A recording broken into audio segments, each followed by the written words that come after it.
tradition. I think tradition, it hasn't changed much since the day it opened. Andy Motzkin is describing why Caruso's Italian restaurant has been a fixture in Tucson since her great-grandfather, Nicasio Zagona, opened for business in the early 30s.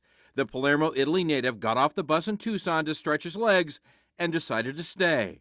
Eventually, Zagona opened a small restaurant on 4th Avenue named for the Italian tenor Enrico Caruso. It was only 3 or 4 tables, and it was in a location just down the street here. He was at that location for about 2 years before a major monsoon flooded, and he wanted to stay on 4th Avenue, but higher ground. Yes. So that's how we got this location. And Caruso's has been at this location ever since.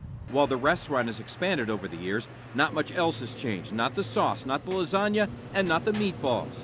Nicasio Zagona did turn things over to his son Salvatore in the 50s. A former U of A psychology professor, Sal is now 99 years old and is still involved in the restaurant. He comes in and we talk business on nearly maybe every other day, and wow. Yeah, still looking at reports and talking food. Sal's influence can be seen throughout Caruso's, including the wonderful murals. Since the 50s. Is that right? That's Yes. when these murals were painted? Yes, they were.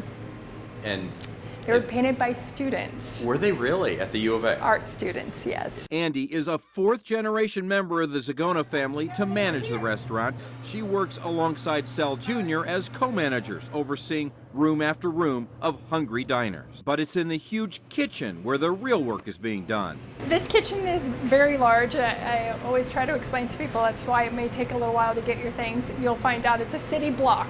It's the biggest kitchen I've ever seen in a Tucson restaurant. On this side is all the, I call this the cheese kitchen. Anything that has cheese comes out of one of these ovens.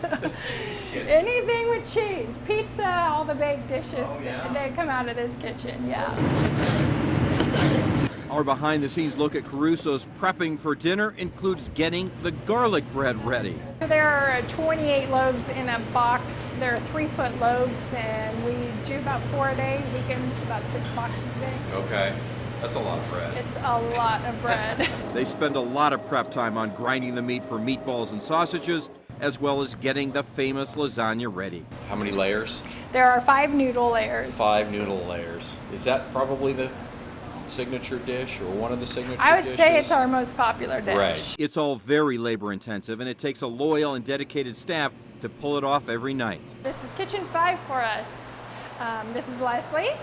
And Leslie's making manicotti today, or as the Italians say, manicotti, but no one understands that. The Zagona family influence can also be felt outside on the south patio, a garden oasis on 4th Avenue, complete with half-century-old Italian cypress trees.